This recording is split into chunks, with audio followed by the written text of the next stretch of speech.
Bonsoir et bienvenue dans le débrief. Cette semaine, l'actualité est marquée, bien évidemment, par la guerre au Moyen-Orient. 5e semaine d'hostilités qui ont profondément impacté les marchés et les consommateurs.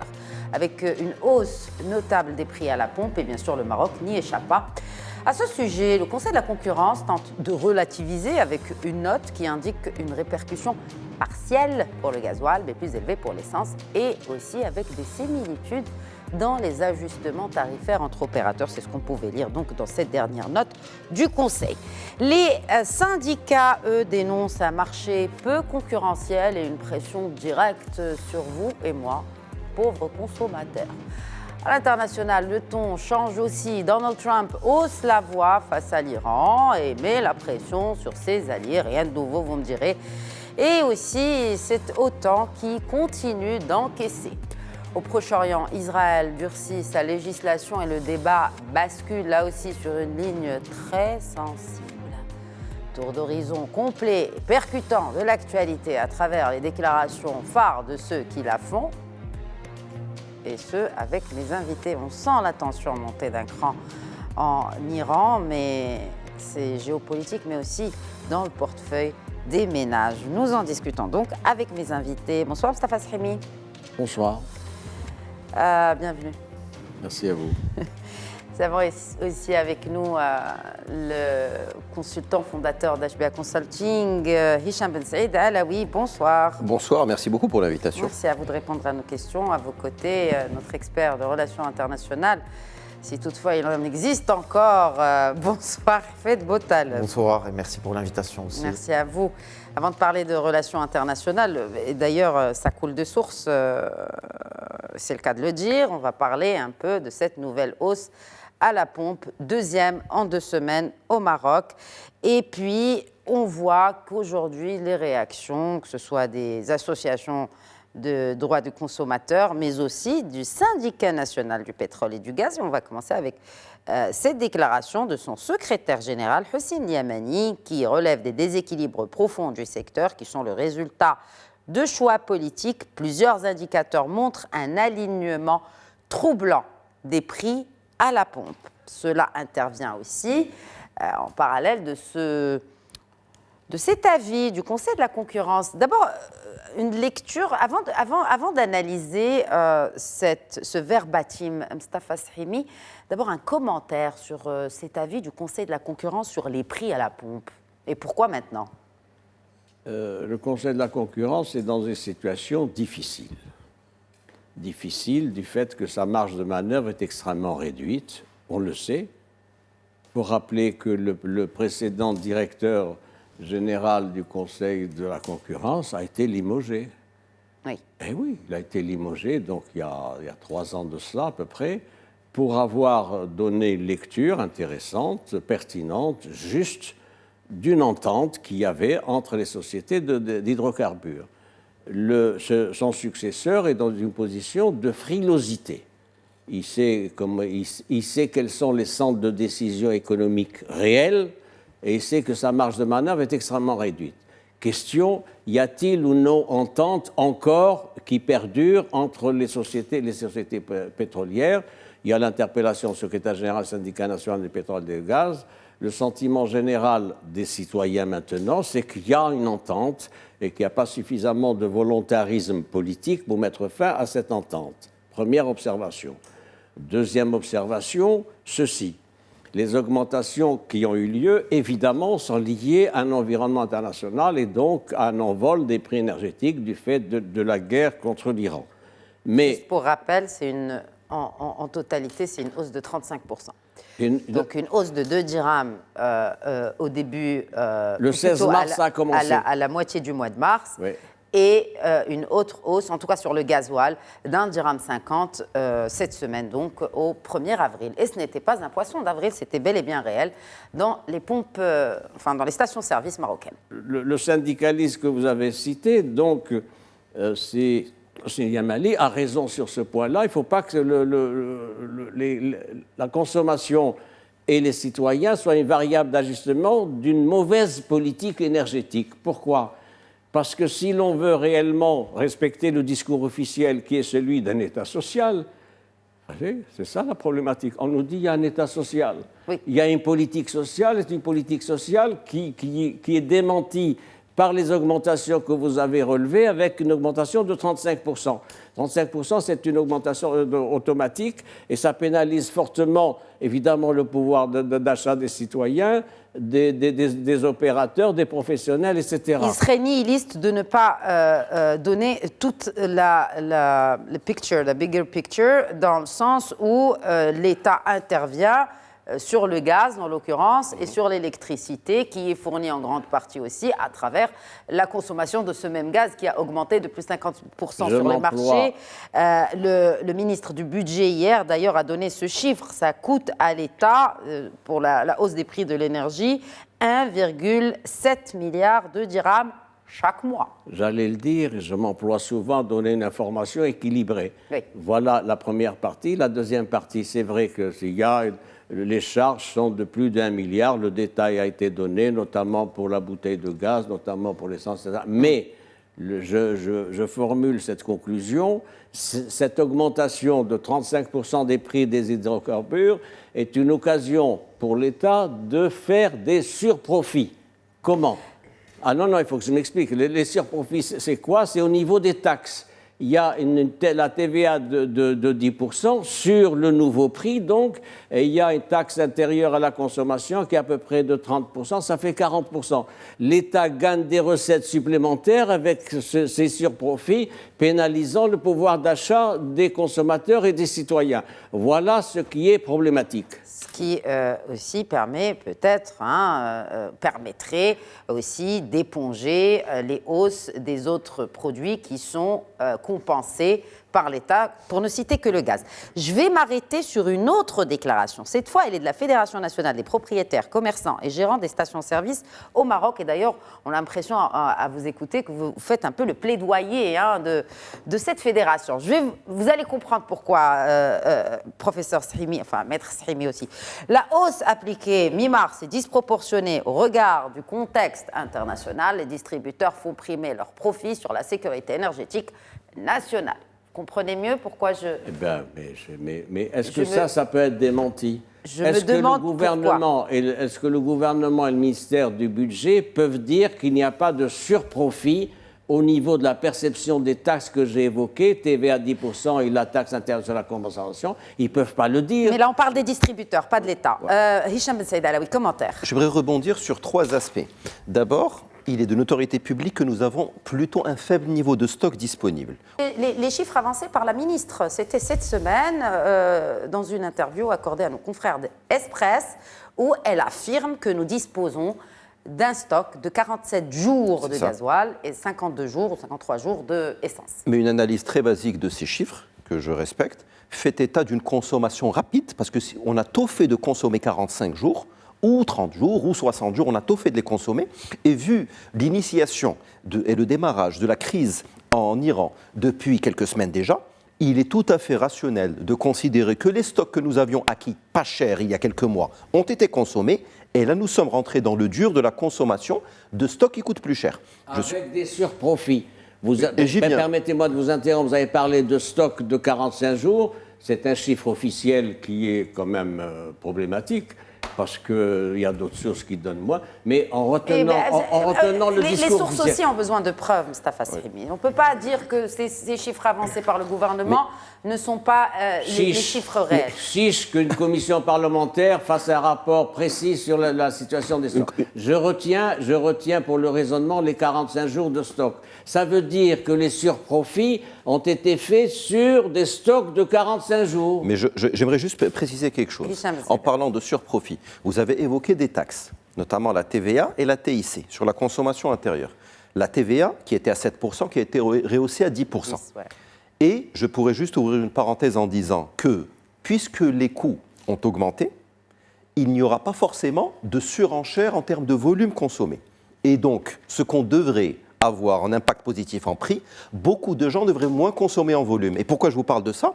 Parce que la TIC n'est pas indexée en pourcentage. La TIC est indexée en valeur absolue.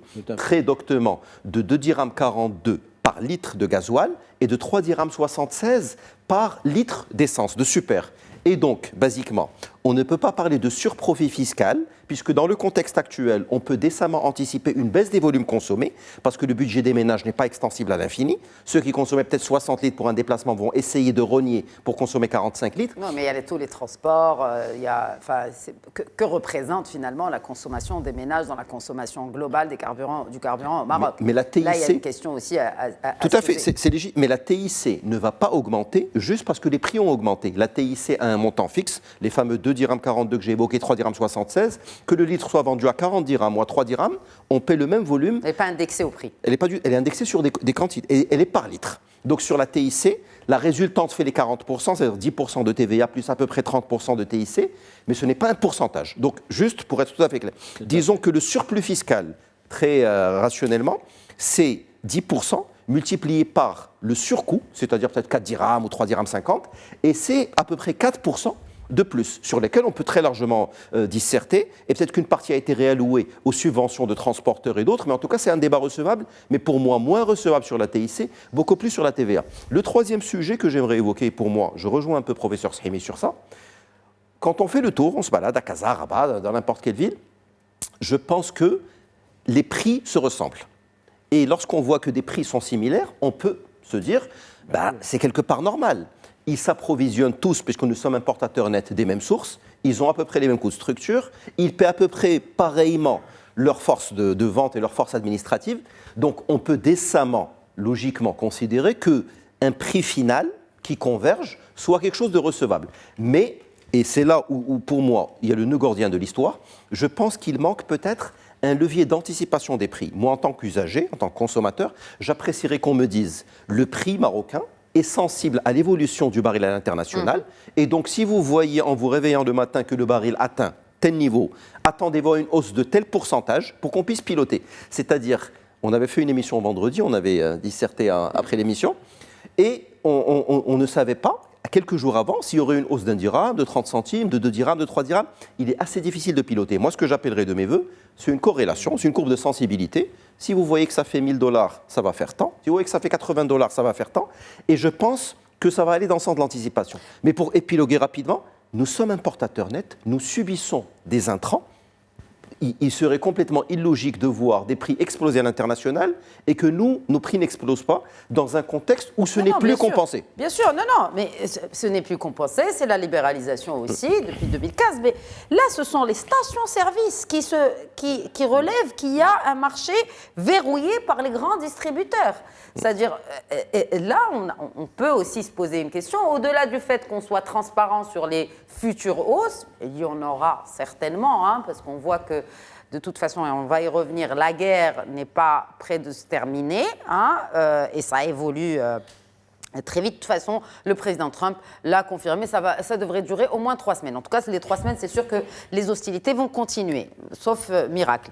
Mais là, j'aimerais bien aussi qu'on réagisse. Pourquoi les stations-service crient à ce marché qui reste verrouillé par les grands distributeurs ? C'est un débat tout à fait recevable et je pense qu'il faut qu'on ait, là encore je rejoins le professeur Srimi, c'est un levier que je trouve très pertinent. Il y a une commission parlementaire en France par exemple en ce moment sur l'audiovisuel public. Oui. Il n'y a personne qui va aller en prison. C'est juste une discussion pour que le consommateur marocain puisse comprendre. Déjà, il y a des choses qui peuvent échapper, parce que c'est un domaine très technique. C'est quoi le concept de quinzaine? C'est quoi le concept de l'IFO par opposition au FIFO pour valoriser les stocks? C'est des choses qui rentrent dans l'éducation, dans la didactique, dans la pédagogie. Donc je pense qu'une commission parlementaire, pour comprendre la sensibilité des prix à la pompe par rapport à la sensibilité des prix à l'international, comprendre... C'est pas la première fois qu'il y a une commission parlementaire sur les hydrocarbures. Que faisons-nous? Bon, quand je dis nous, c'est-à-dire en tant que contribuables, citoyens, que faisons-nous de ces rapports, de ces commissions parlementaires? Ce gouvernement n'a pas beaucoup de considération pour le Parlement. La place et le rôle du Parlement sont minorés. Pourquoi? Parce que ce gouvernement dispose d'une majorité arithmétique qui marche au sifflet.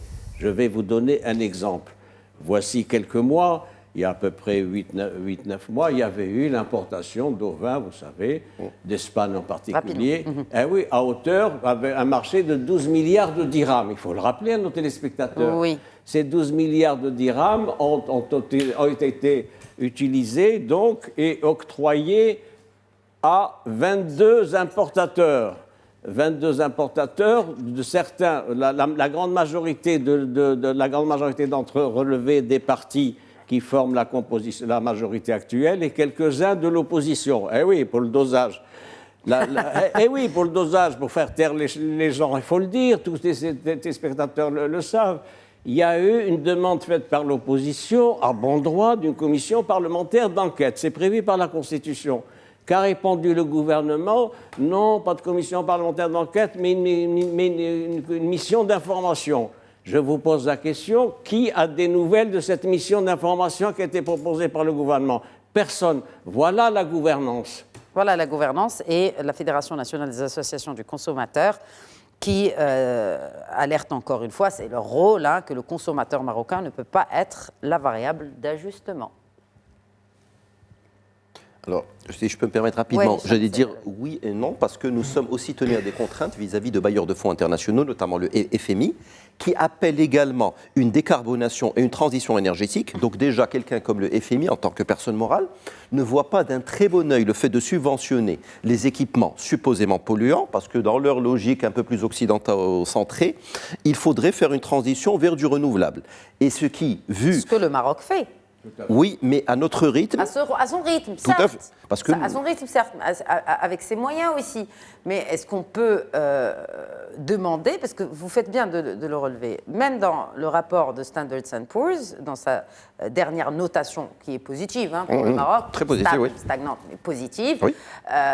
appelle aussi à réformer les réformes, c'est-à-dire l'État ne doit pas rester la béquille pour le citoyen. Et c'est à se poser la question sur le rôle de ces institutions internationales dans la formulation de nouvelles politiques publiques qui s'éloignerait un peu de ce concept d'État social. Je suis entièrement d'accord. Dans ma logique, on ne peut pas prendre un PowerPoint à destination d'un pays qui est 3e ou 4e économie mondiale, faire un contrôle H pour les techniciens et dire je vais remplacer tel pays par tel autre. Ça ne fonctionne pas tout à fait comme ça. Oui. Il y a des contingences, il y a un héritage, il y a un substrat culturel, il y a des habitudes, il y a des habitus. Il y a beaucoup de choses qui font que peut-être que ça marche très très bien en Allemagne ou en France, mais ça va marcher différemment. Il faudrait s'adapter. Et donc là, pour le coup, le consommateur marocain ne peut qu'être la variable d'ajustement parce qu'il est de plus en plus difficile de subventionner, il est de plus en plus difficile de figer les prix. Et donc s'il y a fluctuation à l'international, on va faire jouer l'offre et la demande, mais in fine, si nous sommes importateurs nets, ça coûte plus cher, on va importer plus cher. Toute l'équation consistant à définir de combien plus cher, et le combien plus cher est rationnellement acceptable par rapport à une évolution des cours à l'international, en relançant au passage, même si je suis un peu pêle-mêle, le débat sur le raffineur local, parce que peut-être que si on achetait du brut avec la marge de raffinage, peut-être qu'on pourrait avoir une certaine suffisance, des niveaux de stock supérieurs et peut-être un carburant à moindre coût. Donc beaucoup de sujets qu'une commission parlementaire, par exemple, je rejoins encore une fois le professeur Sahimi, permettrait d'aborder de manière dépassionnée, sereine. Le but, c'est pas de clio au pilori quelqu'un. Oui, juste comprendre, échanger, il n'y a pas de problème. Exactement, c'est à ce à quoi appelle la Fédération nationale des associations du consommateur, c'est d'ouvrir une investigation, c'est de contrôler davantage, c'est aussi de jouer son rôle, l'État a son rôle à jouer de régulateur, avant qu'il ne soit justement là pour sauver ce qu'il y a à sauver pendant les situations de crise. Alors, nous allons enchaîner avec une autre crise. Cette fois, elle touche le secteur bancaire. C'est une hausse aussi des créances en souffrance, relevée par le ministre de la Justice. C'était pendant une commission de la justice, la législation et des droits de l'homme consacrée au projet de loi 0124 sur les experts judiciaires. Et que le ministre a assuré, d'ailleurs, cette déclaration vient après la déclaration du Wali de Banque El Maghreb sur les 100 milliards de dirhams. Vous vous souvenez, le week-end, le vendredi dernier, on a eu un petit débat sur le chiffre exact, et c'est effectivement 100 milliards de dirhams de créances en souffrance, n'est-ce pas, Hicham Saïd Alaoui? Et Abdelatif Wahbi, qui nous évoque donc les 100 milliards et qui parle d'une donnée cohérente avec les estimations de Banque El Maghreb, mais il pointe les lenteurs judiciaires comme facteur aggravant. Et là, on a cette déclaration, encore une fois, classique de notre ministre de la Justice qui ne mâche pas ses mots. Les escrocs dans ce pays manipulent près de 100 milliards de dirhams en dehors du circuit économique. Fin de citation d'Abdelatif Wahbi. Maître Mustafa Sahimi, comment analyser ces termes utilisés par le ministre. Les escrocs. D'abord, c'est inacceptable. On ne peut pas considérer les débiteurs impliqués par les 100 milliards de dirhams de créances douteuses, d'escrocs. C'est une stigmatisation collective qui est inacceptable et intolérable pour un membre de ce gouvernement. Qu'est-ce que ça veut dire, ça?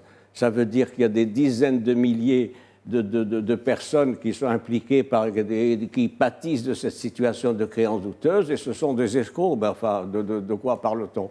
Deuxième observation, ce même ministre qui se préoccupe donc de mettre de l'ordre dans les affaires économiques, et notamment pour ce qui est des créances douteuses, c'est ce même ministre qui, en novembre 2021, un mois après la nomination de ce gouvernement, avait retiré un texte sur les profits illicites. Et oui, il y avait un texte qui a été déposé, qui était à l'ordre du jour du travail parlementaire. Sa première décision, ça a été quoi? Sa première déclaration, c'était quoi d'abord? C'était de dire les avocats sont des mauvais contribuables, 90% d'entre eux payent 10 000 dirhams d'impôts par an. Voilà comment a commencé le ministère de mon Oui, mais l'enrichissement illicite, c'est le code pénal aussi. Le code pénal qui est toujours en attente, oui, hein, on l'attend encore. La disposition pouvait passer, ça n'empêchait pas la réforme du code pénal. Premier point. Deuxième point. Mais en tout cas, le code pénal, il n'est toujours pas réformé. On ne connaît pas la version réformée du code pénal. Je formule l'hypothèse, et j'aimerais être démenti dans les prochains mois, que ce code pénal ne viendra sûrement pas à l'ordre du jour de la session de printemps qui commence donc le deuxième vendredi d'avril et qui va durer 3 mois, qui va être une session parlementaire de fin de parcours et de fin de législature où il n'y aura pas de grands textes. Il y a 3 codes qui sont en attente. On a le code de la famille, on a le code pénal et on a le code du travail. Comme j'aimerais être démenti et comme j'aimerais que cette session parlementaire, la dernière, etc., puisse se solder par l'adoption, la délibération définitive de ces textes fondamentaux. Et ils ont été reportés jusqu'à présent parce que ce sont des textes de débat, ce sont des textes de clivage qui portent sur des valeurs, sur projets de société et qui touchent des intérêts. Nous allons voir si dans le projet de code pénal, s'il est déposé au Parlement, nous allons voir s'il va être réintroduite ou pas la disposition sur la sanction de l'enrichissement illicite. Nous avons avec nous un consultant en entreprise, Hicham Ben Saïd Alaoui. Le ministre de la Justice estime, en fait, c'est aussi un mea culpa, hein, parce que là, il parle du système qu'il dirige, ce système de justice, qui ne serait pas, selon le ministre, suffisamment efficace pour récupérer les créances, ces créances en souffrance. Certains profitent des lenteurs judiciaires pour continuer à utiliser cet argent. Est-ce que tout le monde est de mauvaise foi dans le secteur privé, finalement, marocain? Non, absolument pas. D'ailleurs, pour preuve, lorsque nous parlons de créances en souffrance de la part de banques, il n'y a pas plus normé et structuré qu'une banque. Parce qu'il y a tout un dossier administratif, parfois un dossier technique, un dossier additif pour avoir un petit emprunt. Quiconque a déjà souscrit un crédit à la consommation peut bien se figurer le montant de paperasserie administrative qu'il doit remettre, et bien entendu avec des preuves, etc., sans même parler de B2B et d'entreprise. Donc, bien entendu, l'octroi de crédit du tissu économique, que ce soit des créances entre un client et un fournisseur, ou avec une banque, ou avec un autre bailleur de fonds, donc bien entendu que c'est autrement plus structuré. En revanche, là, pour moi, c'est un point central.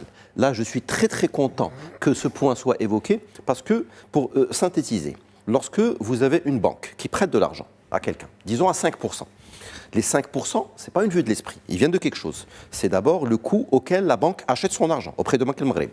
Puis il y a le coût d'actualisation. Vous allez me restituer l'argent dans 2 ans, ça ne vaut pas le même prix qu'aujourd'hui. Donc il y a un coût d'actualisation, c'est-à-dire basiquement l'inflation, qui va venir réduire le prix. Vous avez des coûts de fonctionnement, parce qu'une banque paie des logiciels, paie du personnel, paie etc. pour qu'il y ait. Vous avez également la marge que doit se faire la banque, parce qu'elle doit bien payer ses charges. Et enfin, il y a ce qu'on appelle le spread ou le coût du risque, c'est-à-dire une mutualisation globale sur 1 milliard prêté. Si on ne me rend pas 5 millions de dirhams, on va mutualiser ce spread ou ce coût du risque, qui est exactement le sujet en l'espèce. Ce coût du risque, il est notamment confronté, lorsque vous êtes dans l'exéquatur ou lorsque vous êtes en phase de recouvrement, à une certaine lenteur judiciaire. Parce que très basiquement, qu'est-ce qui se pose? Si vous allez devant un tribunal de commerce, vous avez un juge très compétent. J'ai eu à gérer beaucoup d'affaires en l'espèce, mais un juge, pour se prononcer, il a besoin parfois du support d'un expert judiciaire sur des cas un peu plus complexes, sur des cas où lui-même a besoin d'échanger. Si nous parlons d'un dossier de 25, 30, 40 millions de dirhams, je comprends qu'un juge veuille avoir le conseil d'un professionnel avisé des chiffres, tel un expert judiciaire assermenté. En revanche, il y a une sorte de paradoxe là en l'espèce.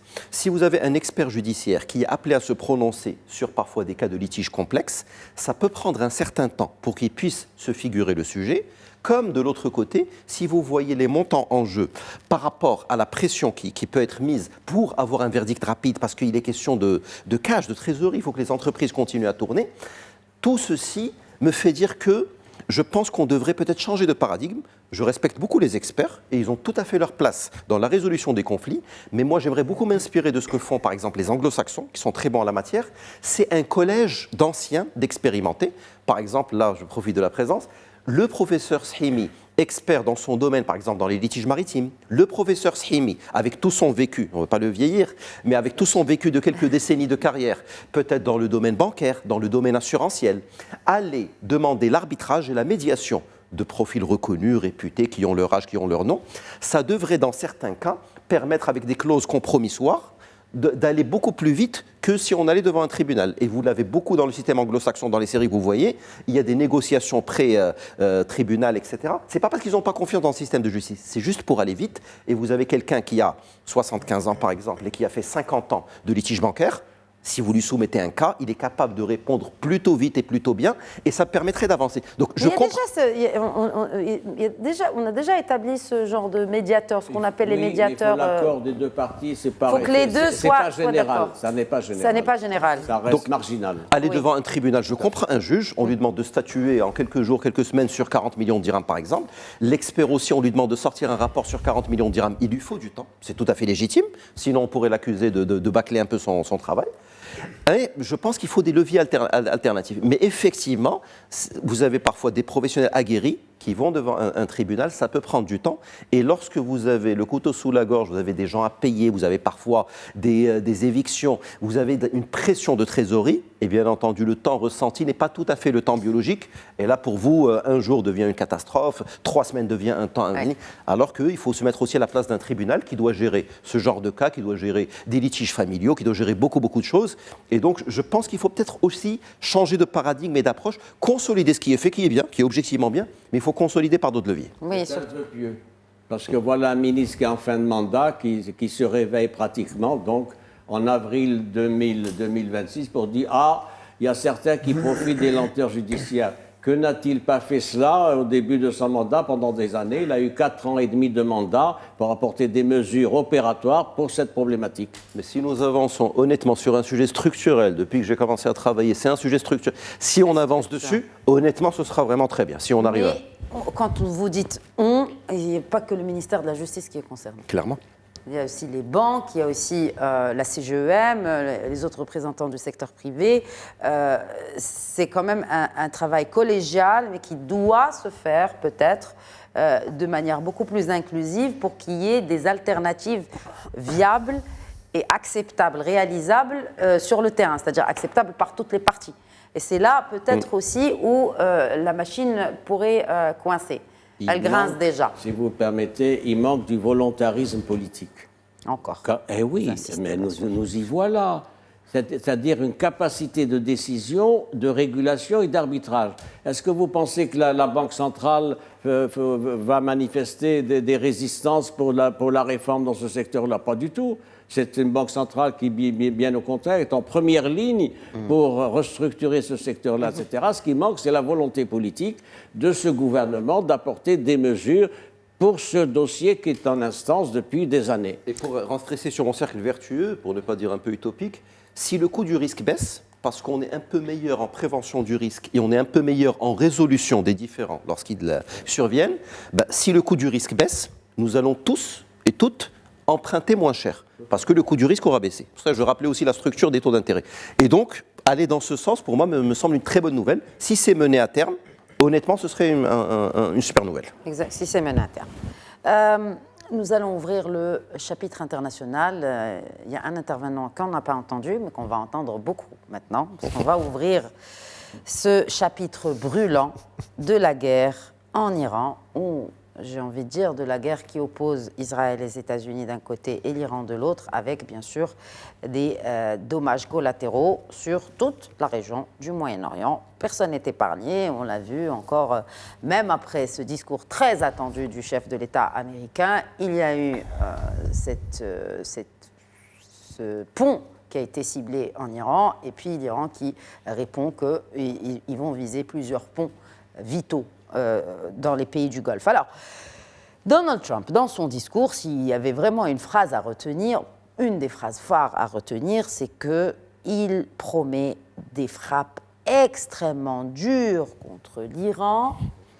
Dans les 2-3 prochaines semaines, nous allons, et c'est là la phrase qui a vraiment marqué les esprits, nous allons les ramener à l'âge de pierre. C'est pas très optimiste pour ce qui va arriver. Faites Botal. Cette déclaration, je pense que ça vous dit quelque chose, non? Ça vous rappelle pas 2003, le président Bush, à propos de l'Irak. Mais même avant. Exactement les mêmes éléments de langage, nous allons ramener ce pays à l'âge de pierre. Mais son père aussi, en 91, ils avaient dit la même chose, nous allons ramener l'Irak à l'âge de pierre.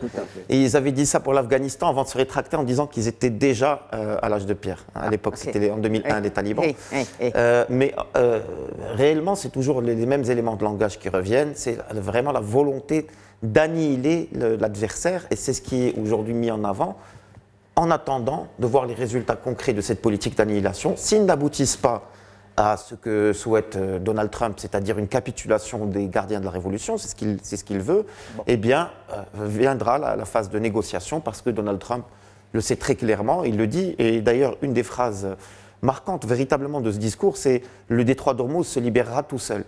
C'est ce qu'il dit, c'est ce qu'il promet, parce que l'argument qu'il présente, c'est que les Iraniens ont besoin de ce détroit. Bon, c'est un raisonnement qui tient d'une certaine manière, mais c'est juste le cadre temporel qui aujourd'hui soulève des questions. Si on pense que les Iraniens vont finalement vouloir mieux exporter leur brut, alors c'est vrai qu'ils devront être plus flexibles au niveau du détroit d'Ormuz. Mais déjà, ils l'exportent. Alors c'est là toute la contradiction et le contraste de cette guerre. Ouais. Ils étaient sous embargo et grâce à cette guerre, maintenant ils peuvent exporter. Et exporter cher. Oui. Avant, ils pouvaient vendre à moindre prix. Parce $60, maintenant c'est 100. Moins, beaucoup moins. Ils vendaient même à $40 le baril. Maintenant, ils peuvent le vendre à 115. Donc ils sont finalement au prix du marché. Assez gagnants, oui, bien sûr. Alors, ce qui est intéressant, j'aimerais bien vous interpeller dessus.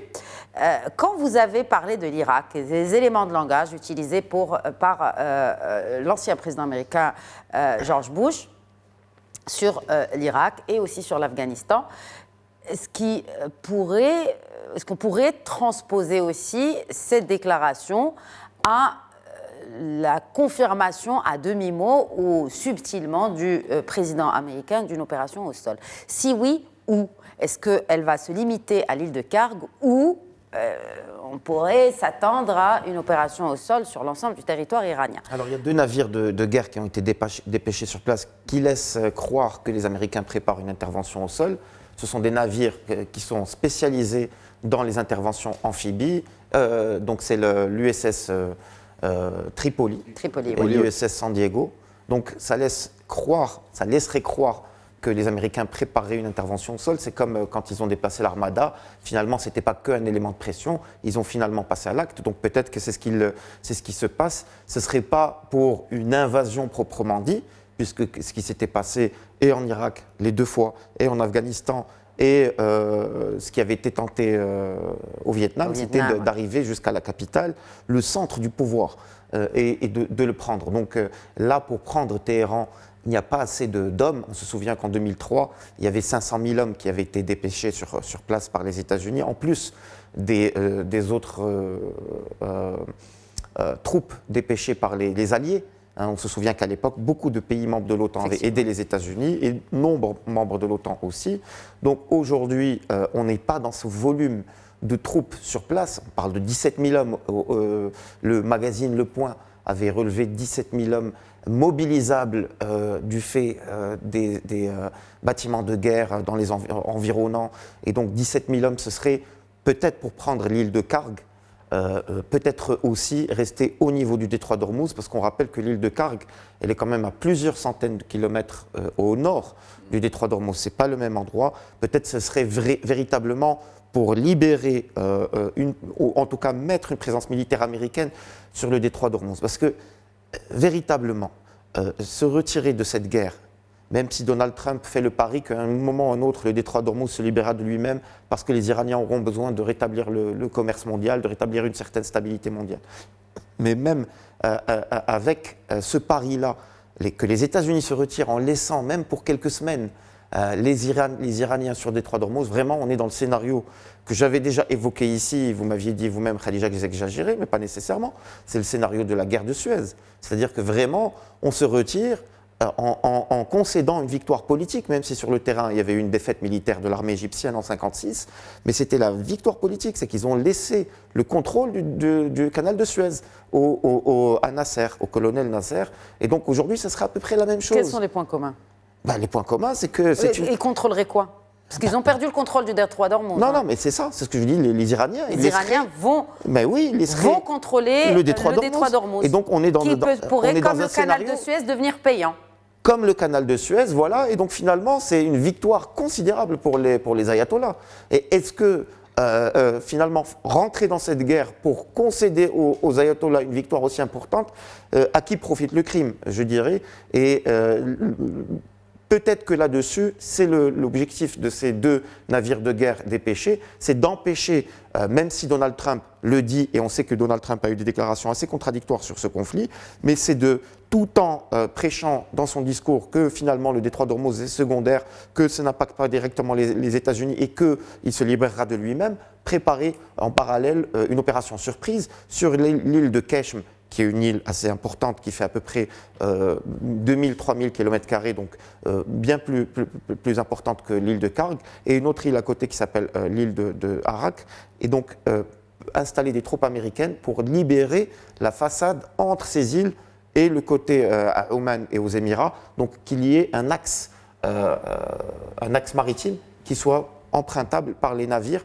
alliés des États-Unis, qui n'aient donc pas à payer ce péage de 2 millions de dollars que les Iraniens aujourd'hui imposent, et qu'ils aient donc à commercer, retour à la situation, à la case départ, avec peut-être quelques éléments de nuisance de la part des gardiens de la Révolution, si jamais on arrive à une sorte d'impasse dans laquelle ils finissent par garder le continent et les États-Unis garderaient quelques îles comme celle que je viens de mentionner. Vous avez parlé des Alliés, pas plus tard qu'aujourd'hui, un navire français a été autorisé à passer le détroit d'Ormuz. C'est un message clair pour les Américains et l'Iran qui continue d'activer certains leviers, certaines pressions sur les Américains de différents bords.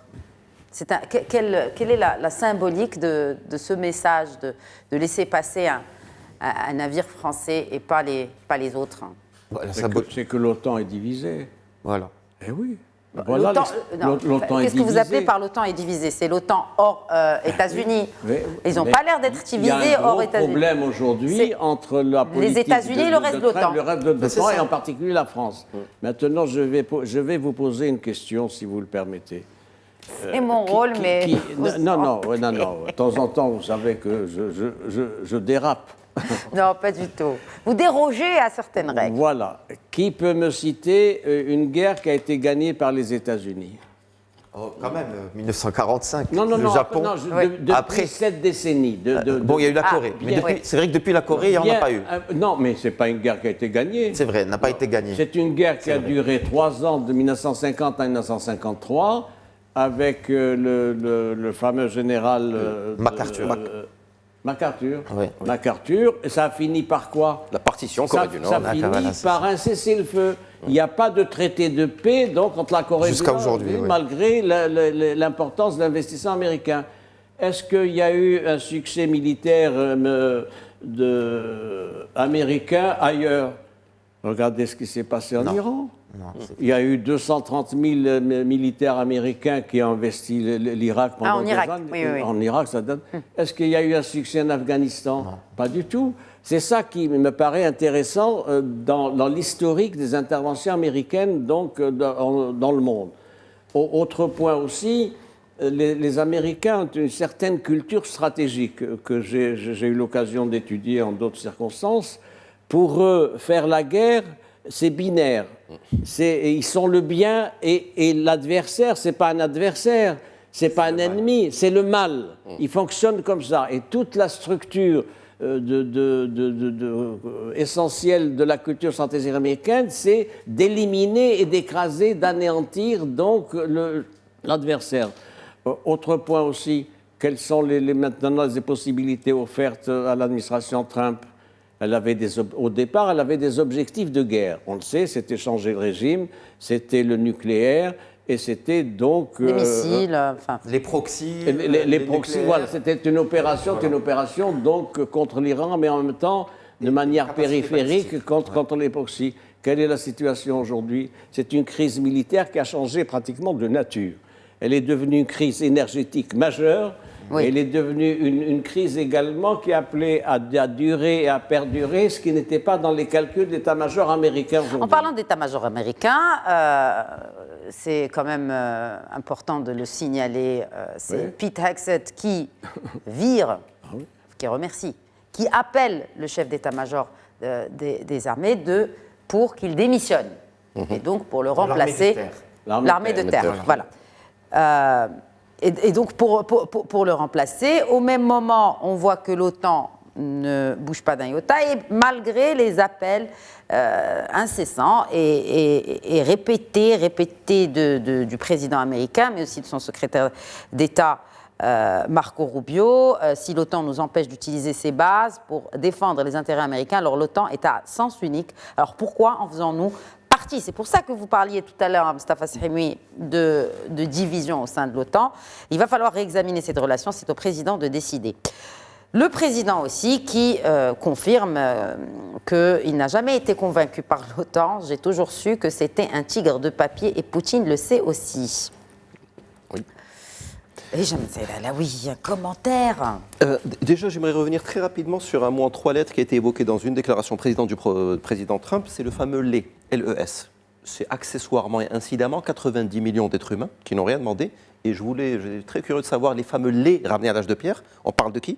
Parce qu'il y a quelques dizaines de millions de gens, comme quelques dizaines de millions de Vietnamiens n'avaient rien demandé, des Afghans, les Irakiens, la guerre de Corée. On peut revenir même sur les Amérindiens, leur situation, les Africains américains aux États-Unis. Moi, je suis toujours fasciné de voir que, incidemment, il y a un petit détail, il y a pratiquement 100 millions, une des civilisations les plus anciennes au monde. Ouais. Et donc ça, en soi, c'est quand même très, très inquiétant.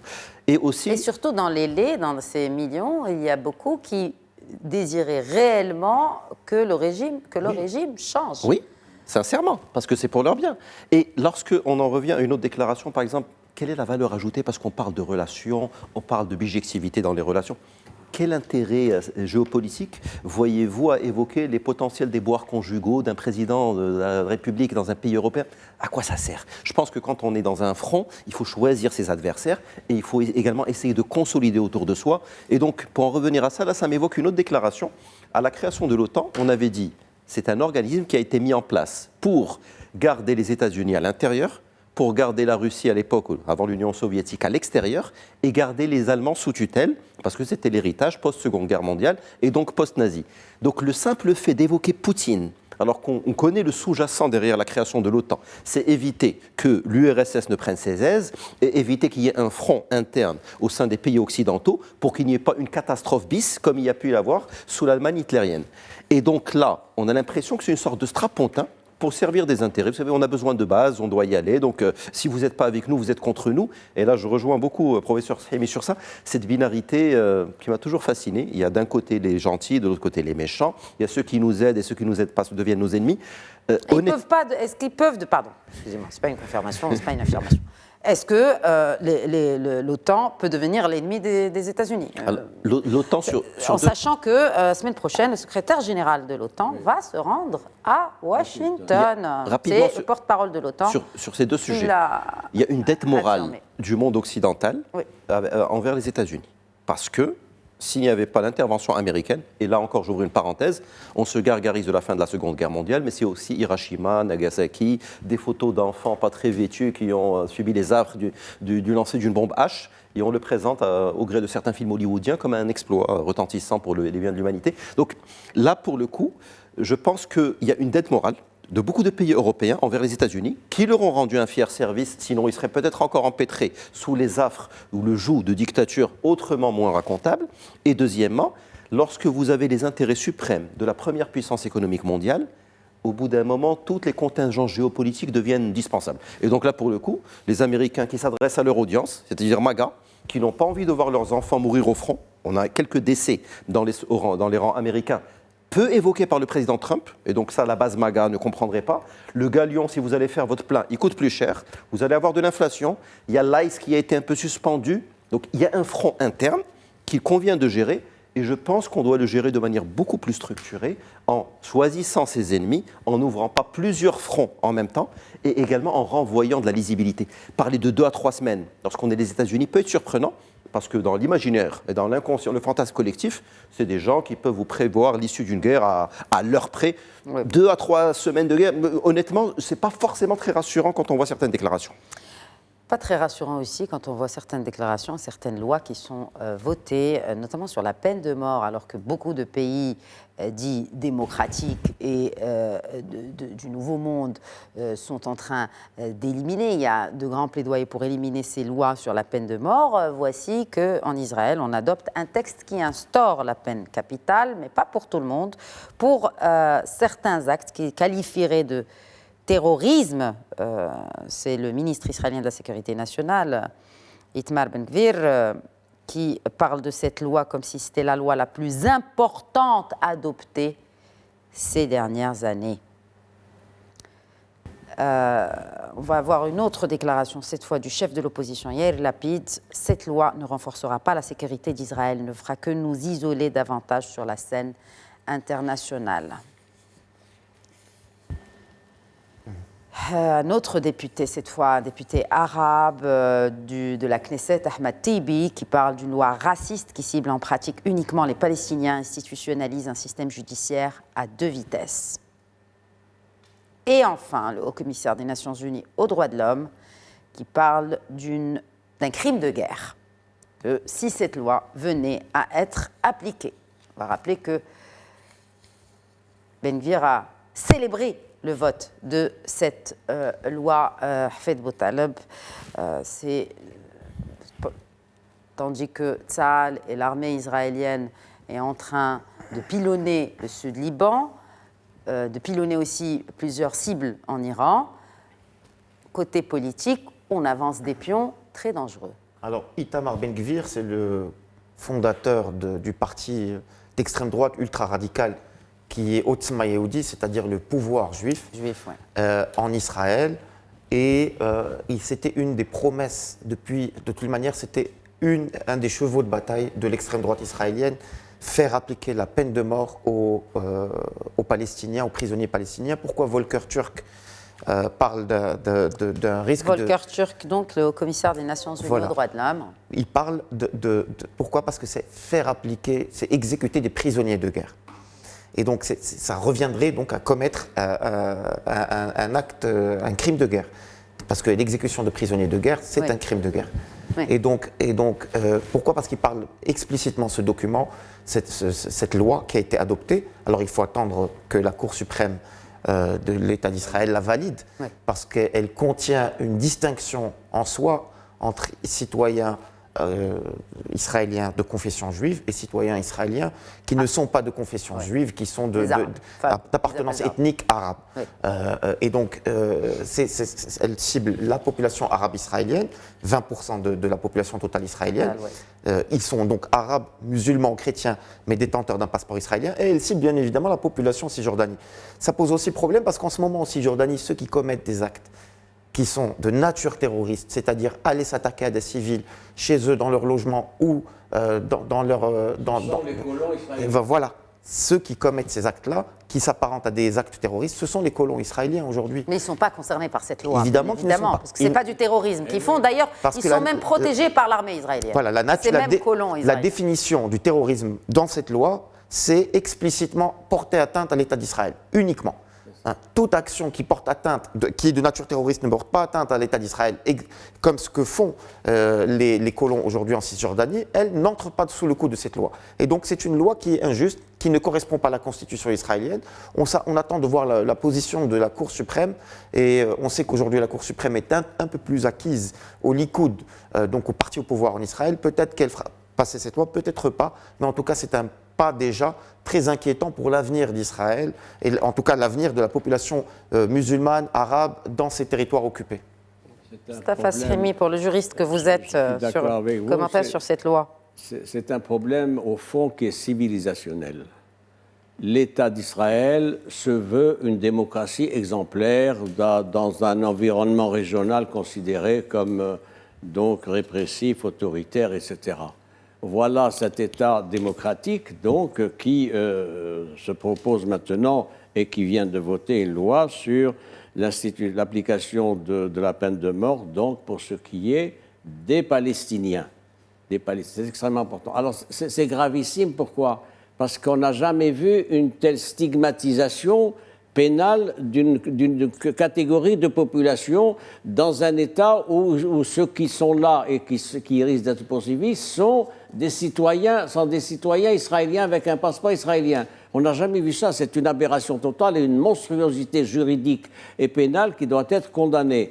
Le haut-commissaire pour les réfugiés a raison de considérer qu'il y a là une qualification de crime de guerre, puisque les condamnés palestiniens qualifiés de terroristes vont être donc soumis à l'application de cette loi. Qui sont déjà dans les geôles israéliennes. Bien sûr, qui sont dans les geôles. Ce pas ceux qui vont arriver, là, qui sont. Tout à fait. Ils ont déjà été jugés. Il contient une disposition rétroactive. Rétroactive, tout à fait, absolument. Ce qui est une aberration et encore une monstruosité.